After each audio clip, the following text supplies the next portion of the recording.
The tension around Islam Makhachev and Ian Machado Garry is growing fast. But with personal comments entering the conversation, can both fighters keep the focus where it belongs, inside the octagon? A lot of shit being said online about me, my family, my personal life. All of it's fucking nuts. So my wife decided to clap back a little bit, give some truth to the story. And yeah, so look, my wife is the most intelligent person I've ever met. That's why I married her. That's why I fell in love with her. She's fucking awesome. Now, if you think you're gonna talk about me or my kids or my team or my family and me and her not clap back, then you're fucking nuts. Or mentions me, my wife, and my family in that way. And in an ideal world, towards the end of the year, I don't think it's the world champion anymore. And I believe there's absolutely an opportunity for me to step up to middleweight and give him a hiding. And maybe I'll beat him so bad that he'll forget all that trauma. I saw his couple interview. Honestly, he looks very bad in this interview. Better for him training more and do less interview, you know. It look like somebody in the house control him and tell him what to say in the interview, you know. He tried to, in the fight week, he always tried to be like bad guy. The rivalry between Islam Makhachev and Ian Machado Garry has continued to attract attention, with heated comments adding another layer to the build-up. As the discussion becomes increasingly intense, fans are wondering whether the growing tension will have any impact once the two fighters finally meet inside the octagon. Ready and get fucking training. I'm gonna hunt you down. I'm gonna come after every limb you have. You're gonna be done. Ian Garry's wife has publicly pushed back against claims circulating about her relationship, describing the allegations as untrue. Her response has added another perspective to a discussion that has spread across the MMA community. Although the claims themselves remain a matter of public speculation rather than established fact. If anyone would accept this to be true, but the MMA community picked it up and ran a full marathon with it. In fact, some people are still running with it now, gripping on with sweaty, trembling fingers in order to justify blatant trolling. It's not true. It never was true. An MMA commentator has continued to criticize Garry, arguing that some of the fighter's own public remarks have contributed to the ongoing controversy. The situation has therefore become part of the wider media conversation surrounding Garry, even though the most important test will ultimately take place inside the octagon. The living embodiment of she's not going to let you hit, bro. And she is his own wife. Okay?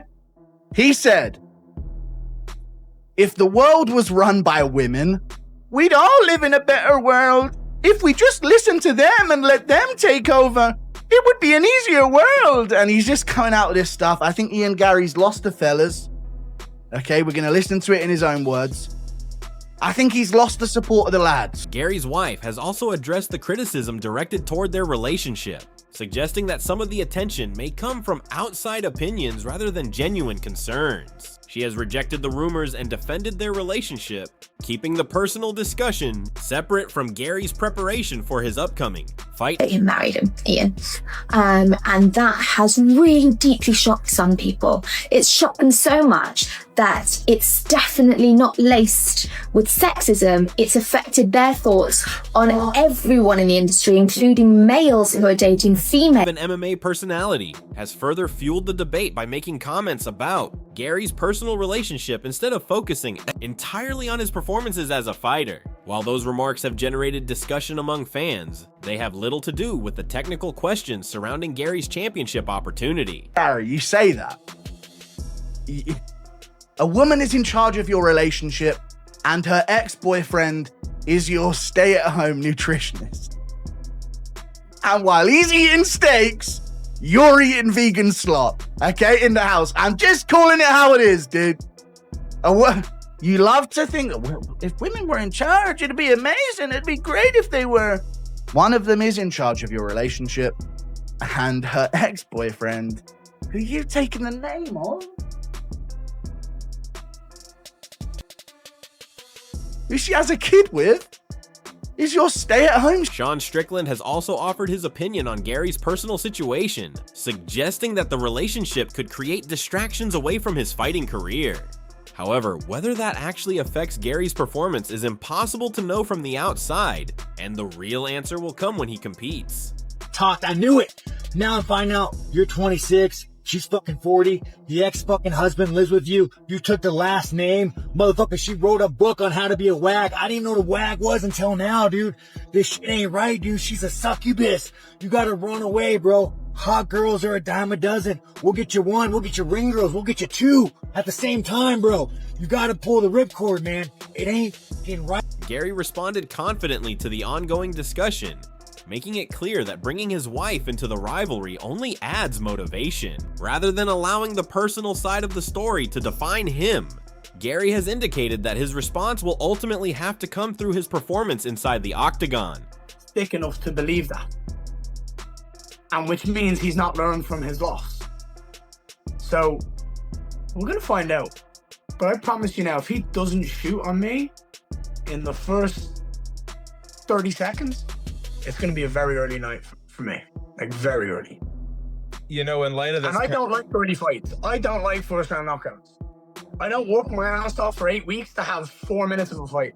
I like a second round, a third round finish. That's what I like. Islam Makhachev has acknowledged that Ian Garry has developed significantly through experience, but he believes the biggest examination will come against elite wrestling. From Islam's perspective, Garry has looked impressive against opponents who haven't consistently presented a dominant grappling threat.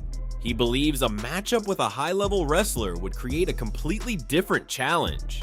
Makhachev expects his ability to disrupt Garry's striking, combine takedowns with positional control, and dictate where the fight takes place to be major factors in the contest. Proof, he have more experience, but same skills, you know. He beat all this guy because they don't have wrestling, but when someone have good wrestling skills, he always have trouble. With Gamrot, with me, and it's gonna be again. He have good wrestling skill, but if somebody defends, he have problem. Dustin Poirier believes Ian Garry's clearest route to victory would likely come through his striking. At the same time, Poirier has pointed out how difficult that approach becomes against a fighter like Islam Makhachev, because every striking exchange can lead to a wrestling attempt. That constant threat can make opponents hesitate before fully committing to their offense. The key question is whether Garry can maintain the right distance, take calculated risks, and still defend Islam's takedowns. Poirier believes that if Garry wins, his best opportunity will probably come through his striking and potentially a significant damaging shot.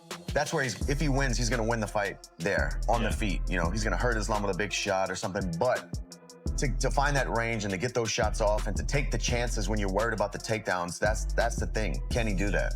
Well, Colby Covington has once again directed attention toward Ian Garry's personal life rather than concentrating on the technical side of the matchup. His comments have added another chapter to the verbal exchanges surrounding Garry, keeping the media spotlight on the personal rivalry. However, when the fight begins, those comments will matter far less than Garry's ability to execute his game plan against one of the most accomplished fighters in the division. He's a legitimate cuck, and you know, I've called him out for that. Can you explain what that means to our audience who don't know? Yeah, so a cuck is just someone that, you know, sits in the room and they watch their spouse get sexual arousal from someone else. So, you know, there's people like that out there, and you know, the truth is